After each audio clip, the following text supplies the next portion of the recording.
Good morning, Houston Scholars. My name is Linda Besmer, and I'm with Muses 3. And I'm so pleased to welcome Miss Donna Molman as our reader for the day. Before we start with our reading, though, I'd like to cover just a couple of things. You've all been hearing about the virus and how we all need to do our part to stop the spread of the virus. And there are some things that we can all do, regardless of how old or young we are, how big or small we are. So there are things we can do to help. The first thing we can do is to wash our hands. Well, how long do you need to wash your hands for? I heard a doctor say that if you sing happy birthday to yourself 2 times, that's 20 seconds. And that's how long doctors are recommending that we wash our hands with soap and water in order to make sure that we don't have any germs or viruses on our hands. The second thing that we can do is if we have a cough or a sneeze, you can cough into your elbow, or if you have a tissue or Kleenex handy, you can use the tissue. If you do use the tissue, you should throw it away as soon as you're done covering your cough or your sneeze, and then wash your hands. The third thing that we need to do is not touch our face. And that's a hard thing to do. I know sometimes my nose itches, but again, if you can grab the tissue and use the tissue to kind of scratch that itch, that will help slow the spread of the virus. The fourth thing that we can all do is what you might be hearing called social distancing. And the recommendation is that we stay about 6 feet away from people that are outside our household. So except for the people with whom you live, if you see a neighbor or a friend, we're asking that everyone keep about 6 feet apart. That way, if anyone should cough or sneeze, the germs from that cough or sneeze cannot reach you and cannot reach your friend.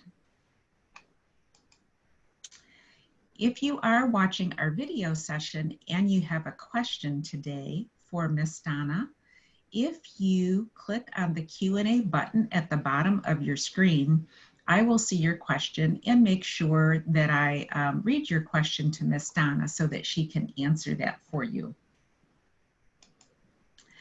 And now I'm very pleased to introduce to you Miss Donna Molman. Miss Donna is the Community Engagement Specialist for Lee College, and today she's going to read a book called Say Something, and the book is being read with the permission of Peter Reynolds. Miss Donna, I'm going to go ahead and turn the screen and the audio over to you. Good morning, scholars. Thank you, Miss Linda. I'm so excited to share the book Say Something with you today.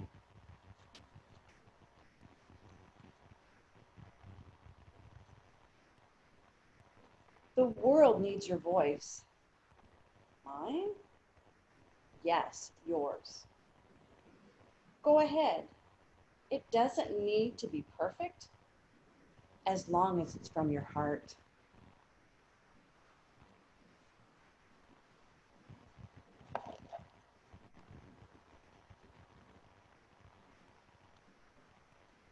You don't have to be loud.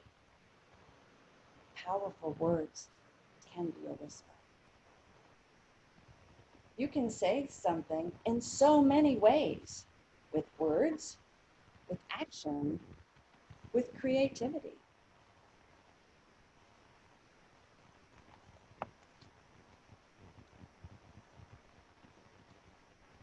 If you see someone lonely, say something by just being there for them.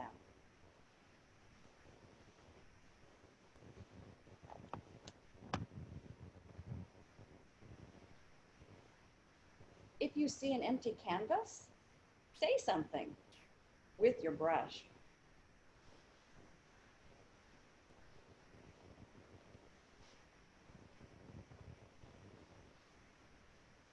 If you see an empty lot, say something by planting seed and waiting for it to bloom.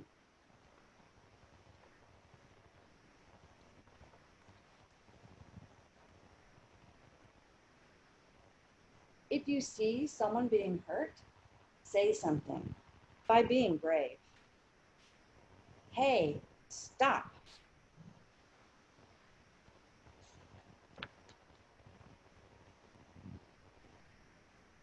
If you see something beautiful, say something with a poem.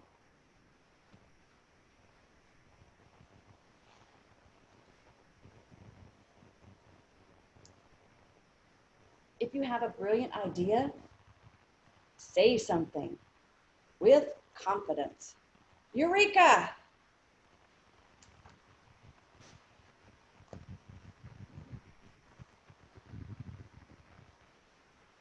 If you want to show the world who you are, say something with style.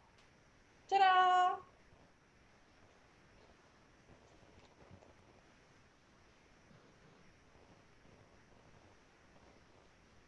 If you are angry, say something to help people understand. You made me feel invisible. That really hurt. I'm really sorry.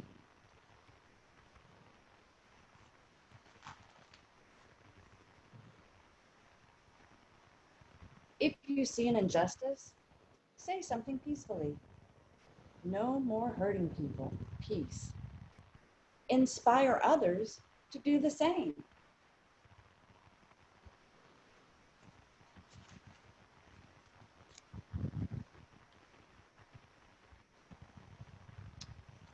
Sometimes you'll say something and no one will be listening. But keep saying what is in your heart, and you will find someone who will listen.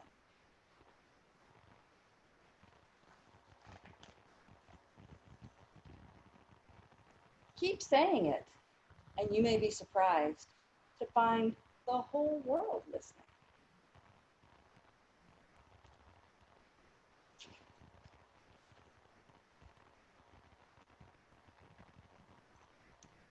If you are grateful for being alive, quietly say something to the stars, to the universe.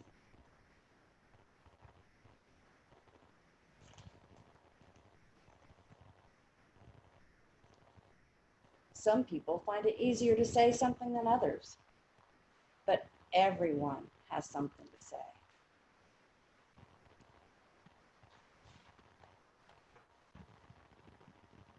So when you're ready,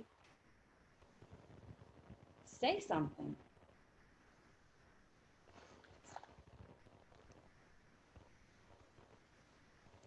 Say Something by Peter Reynolds. And what I'm holding now is the book jacket. And I found this morning when I took the book jacket off the book, on the front, it says another message. It says, the world needs your voice. And I was really excited to hear that and see that when I saw it this morning. And it reminded me of my sister sent an article from the newspaper in Memphis, Tennessee. And the article talked about how neighbors were sad about not being able to communicate with each other, but they came up with a really unique idea. They took pieces of paper and drew letters on them, big letters, and put them in their windows to give a message, to say something. And at first they were just asking, how are you? Do you need anything? But then the neighbors really got into it and started telling jokes back and forth.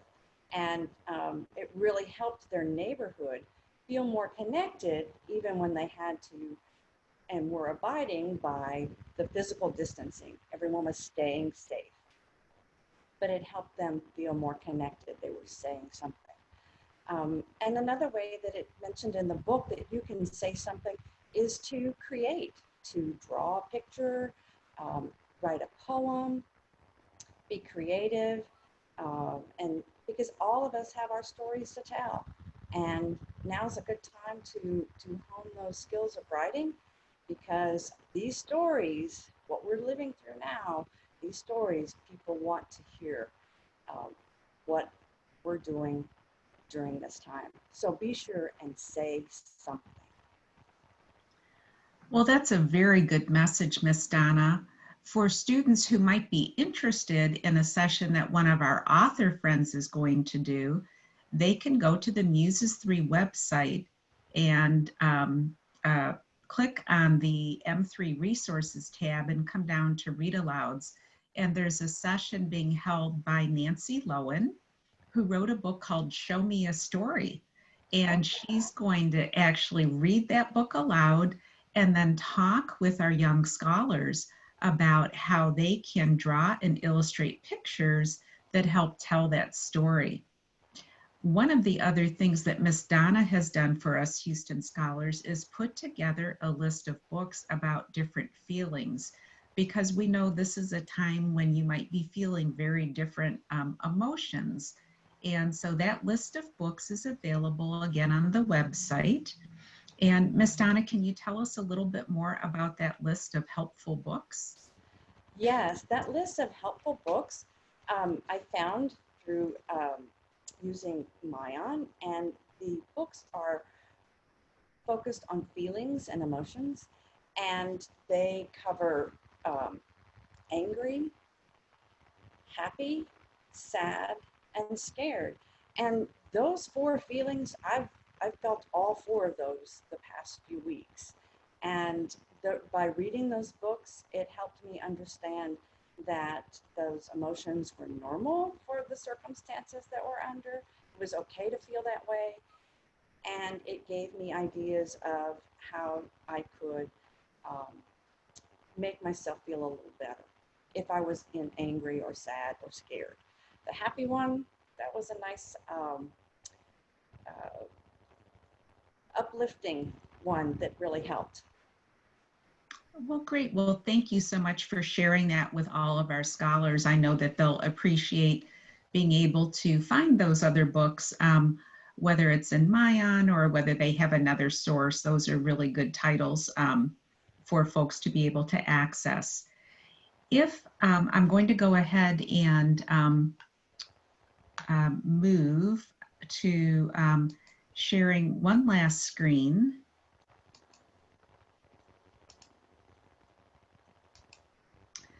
And if our scholars are interested in listening to other read alouds, you can register for those read alouds by going to http:// muses, and then the number 3.com/index.php/read-alouds/. We will also be posting the video recordings and audio recordings with the permission of our publishing friends on the very bottom of that read alouds page. So again, if you would like to listen to more read alouds, or you'd like to listen to this read aloud again, and yesterday Miss Donna had read another exciting book called Who Wet My Pants? And that had quite some surprises in it. If you want to listen to that book again, you can find them at the very bottom of the Read Aloud's webpage. Thank you again, Miss Donna, for joining us and for volunteering to do this read aloud. I really enjoyed the book. Thank you. Thanks for having me.